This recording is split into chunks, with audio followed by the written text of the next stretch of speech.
ಕಾಡುಹಂದಿ ಬೇಟೆಯಾಡಿ ಪರಾರಿಯಾಗಲು ಯತ್ನಿಸಿದ ಬೇಟೆಗಾರನ ಕಾಲಿಗೆ ಅರಣ್ಯ ಸಿಬ್ಬಂದಿಗಳು ಗುಂಡು ಹಾರಿಸಿರುವ ಘಟನೆ ಚಾಮರಾಜನಗರದ ಮಲೆ ಮಹದೇಶ್ವರ ಬೆಟ್ಟ ವ್ಯಾಪ್ತಿಯಲ್ಲಿ ನಡೆದಿದೆ.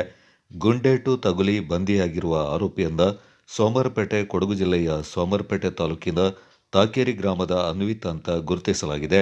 ಉಳಿದ 3 ಆರೋಪಿಗಳಾದ ಕುತಿ ಗ್ರಾಮದ ಮಂಜು, ತಲ್ತರೆ ಶೆಟ್ಟಳ್ಳಿ ಗ್ರಾಮದ ದರ್ಶನ್ ಹಾಗೂ ಕಿರಣ್ ಪರಾರಿಯಾಗಿದ್ದಾರೆ. ಬೇಟೆಗಾರರ ಗುಂಡಿಗೆ ಬಲಿಯಾದ 2 ಕಾಡು ಹಂದಿ ಮತ್ತು ಕೃತ್ಯಕ್ಕೆ ಬಳಸಿದ ಕಾರನ್ನ ಅರಣ್ಯಾಧಿಕಾರಿಗಳು ವಶಕ್ಕೆ ಪಡ್ಕೊಂಡಿದ್ದಾರೆ.